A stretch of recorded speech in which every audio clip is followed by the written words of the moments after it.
Mesdames, Messieurs, bonsoir. Dans l'actualité, 8 employés de ST Microélectronics intoxiqués ce matin avec un produit chimique. Ils ont été emmenés à l'hôpital. Ils travaillaient sur la fabrication de pièces électroniques. Ils sont sortis cet après-midi de l'hôpital sains et saufs. Le ministre de l'Éducation nationale, Vincent Peillon, en visite à Tours ce midi. Il s'est rendu au lycée Vaucanson où il a inauguré un nouveau bâtiment. Une visite sur le thème de la refondation de l'école et dans le cadre de la concertation décentralisée. Et puis la chasse, elle ouvre ce week-end. 18 000 licenciés en Indre-et-Loire. Cette passion a un coût, mais est-il exorbitant? La pratique de la chasse est-elle accessible? Nous verrons cela en fin de ce journal. Voilà pour les titres, merci de nous rejoindre. On ouvre ce journal donc avec un nom, Bernard Blacard. Il devient bien le nouvel entraîneur du Tours FC. L'information a été confirmée aujourd'hui en conférence de presse. L'ancien directeur du centre de formation se trouve ainsi confirmé dans le poste qu'il occupe depuis la fin août. Il avait remplacé Peter Zeidler après son limogeage. Alors, il y avait un problème de diplôme puisque pour qu'il puisse prendre le poste, la solution, eh bien, c'est Gilbert Zunquin, le nouveau directeur du centre de formation, qui servira de prête-nom puisque lui a les diplômes requis. Il fera les déplacements avec l'équipe. Il nous apporte, c'est vrai, son diplôme et il sera avec nous sur le banc donc, de tous les matchs. Moi, je compte sur lui, sur son œil d'observateur, sur les analyses qu'il pourra faire avec le recul qu'il aura. Il ne sera pas adjoint à l'équipe professionnelle, c'est bien clair. Il sera à la formation, mais comme il sera à tous les matchs, moi je compte avoir son avis, son expérience comptera, il aura le recul nécessaire, il l'a dit tout à l'heure, sur l'observation des matchs, et moi je compte m'appuyer sur tout le monde. Prochain déplacement pour le Tours FC demain à Clermont, match à l'issue duquel une victoire est nécessaire pour quitter la queue du classement de Ligue 2. Autre actualité, il s'agit d'une intoxication. Elle a eu lieu ce matin au sein de l'usine ST Microelectronics basée à Tours-Nord. 8 employés ont été incommodés par des émanations d'un produit chimique. Ils ont dû être transportés à l'hôpital. D'importants moyens ont été déployés par les pompiers. Sur place, Brian Bock. Tours-Nord, ce matin, il est un peu plus de 8h30. Dans l'usine ST Microelectronics, une dizaine de salariés sont incommodés par des gaz irritants. Un important dispositif de 32 sapeurs-pompiers est dépêché sur place. 8 salariés souffrant de maux de tête et d'irritation à la gorge sont transportés aux urgences de l'hôpital Trousseau et de la clinique de l'Alliance. La difficulté est aujourd'hui circonscrite sur une zone où une douzaine de personnes travaillent, qui ont été évacuées de cette zone. A priori, il ne devrait pas y avoir d'autres évacuations. Et le reste des personnes est rencontré aujourd'hui à l'infirmerie par des médecins qui sont sur place. Au moment où je vous parle, je n'ai pas plus d'éléments sur l'origine du problème et puis ses conséquences, si ce n'est que les personnes sont effectivement aujourd'hui en observation, qu'elles sont montées d'elles-mêmes dans les ambulances et que c'est spectaculaire puisque à chaque fois il y a une ambulance par évacuation. L'incident se produit dans une salle blanche hermétique aux poussières comme ici sur ces images. Le dispositif pompier a été levé aux alentours de midi. D'après nos informations, les 8 personnes transportées à l'hôpital sont toutes rentrées chez elles. Les relevés effectués par les pompiers se sont révélés négatifs. L'origine reste indéterminée, mais il s'agirait d'acide utilisé pour la fabrication de circuits électroniques. Vincent Peillon, rattrapé par l'actualité. Le ministre de l'Éducation était en déplacement en visite aujourd'hui à Tours, alors que 2 professeurs ont été violemment agressés hier. Vincent Peillon s'est rendu au lycée Vaucanson de Tours-Nord, où il a inauguré un nouveau bâtiment. Le déplacement a été placé sous le signe de la concertation, dans le cadre de la refondation voulue pour l'école. Mickaël Briffaut. En visite à Tours, le ministre de l'Éducation a été rattrapé par l'actualité nationale suite à l'agression de 2 enseignantes en seulement 2 jours à Bordeaux et à Poitiers. Nous serons aux côtés des enseignants chaque fois qu'ils seront agressés. Et il faut que ce genre d'acte s'arrête. Vous savez aussi d'ailleurs que c'est une des raisons pour lesquelles nous voulons qu'il y ait plus d'encadrement et plus d'adultes dans les écoles, dans les collèges et dans les lycées. C'est pour cela aussi que le président de la République a demandé qu'il y ait des auxiliaires de prévention et de sécurité. Les fonctionnaires doivent pouvoir enseigner toutes les disciplines qu'ils sont en charge d'enseigner. Si on a un mécontentement, on peut le faire valoir de façon policée, de façon normale. Mais enfin, qu'est-ce que c'est? Tous les jours, on va apprendre des agressions. Donc c'est absolument inacceptable. Et j'irai en justice au nom de l'institution, mais ça veut dire aussi au nom de tous les Français, chaque fois qu'un professeur sera attaqué. En pleine période de concertation sur la refondation de l'école, la violence risque bien de s'inviter dans le débat, alors que près de 55% des enseignants, soit 500 000 personnes, ont pris une assurance contre les coups, insultes et autres provocations. C'est donc dans ce contexte que le ministre va sur le terrain, comme au lycée Vaucanson, découvrir l'atelier scientifique Vaucanciel, dont l'objectif est entre autres de présenter les projets scientifiques de l'établissement auprès de 300 collégiens et une centaine d'écoliers.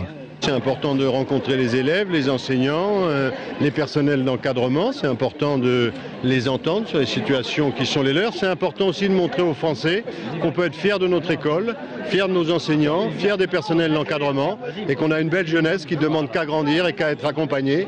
C'est notre responsabilité d'adultes et c'est le travail qu'on doit faire.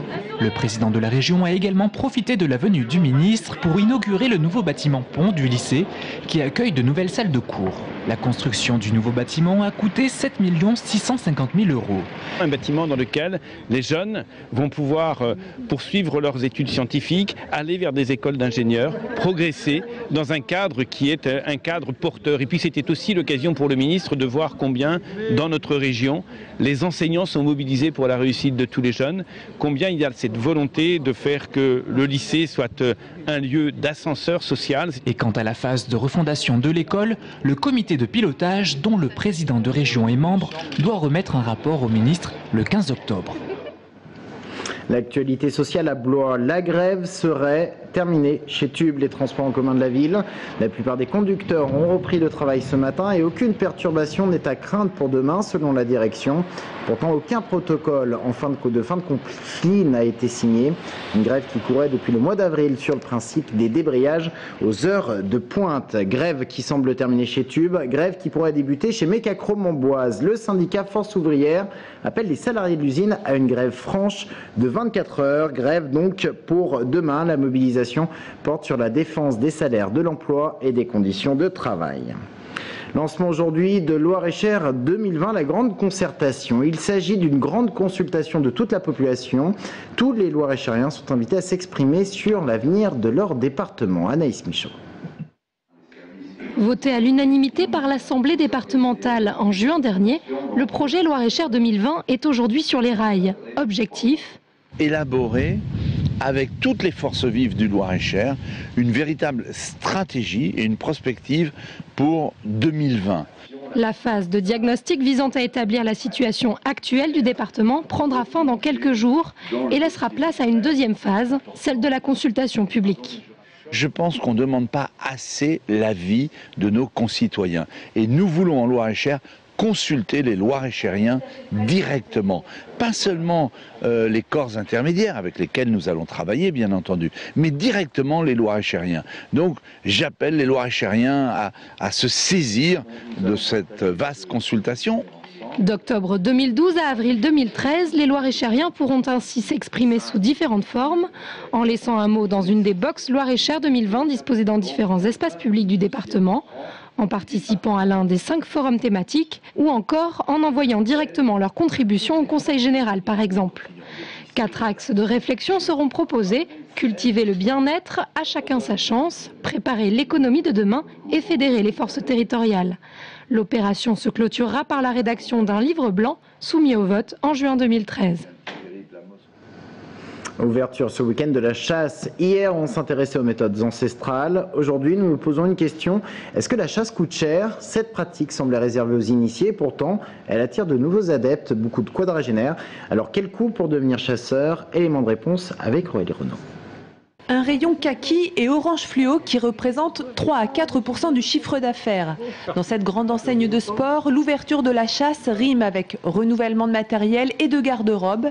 Ici, les achats se font à la dernière minute et parmi les ventes les plus fréquentes. Vous pouvez prendre un t-shirt, une chemise et puis une veste comme celle-ci par exemple.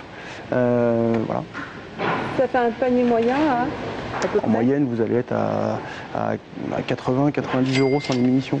Pour les cartouches, difficile de quantifier les dépenses. Pour le tir au pigeon, il faut des centaines de munitions. Et pour la bécasse, 10 fois moins. C'est le responsable du rayon qui tranche. Chaque chasseur tire au moins, je dirais, une centaine de cartouches par an. Donc ce qui fait au moins une centaine de cartouches par an, ce qui fait une moyenne cinquantaine d'euros, je pense, dans ces eaux-là. Passage obligatoire du chasseur, le permis de chasse. Il est fixé à 134 € en Indre-et-Loire. Et puis le fusil. Là encore, la facture est variable. Pour en savoir plus, direction la fédération départementale. Il y a à peu près 30% de gens qui chassent avec le fusil du père, voire du grand-père. 30% de gens qui achètent un fusil en début de leur départ à la chasse et qui le gardent toute leur carrière. Et puis 30% de gens qui changent régulièrement d'armes, comme on change de voiture, parce qu'ils ont le goût de la nouveauté, de la recherche de la perfection. Je pense 300 €, on peut trouver une arme, mais ça peut aller jusqu'à plusieurs dizaines de milliers d'euros. Sans compter le prix d'un chien et de son entretien, comptez au minimum un peu moins de 600 € pour une saison de chasse. Ajoutez à cela quelques euros pour une casquette ou des brassards fluorescents qui sont des équipements obligatoires. Fin de cette édition, restez avec nous dans un instant, une championne sera sur notre plateau. Marie-Amélie Le Fur reviendra sur son expérience des Jeux Paralympiques de Londres, 3 médailles dont une en or, c'est ce qu'elle a rapporté dans le Loir-et-Cher. Restez avec nous à tout de suite.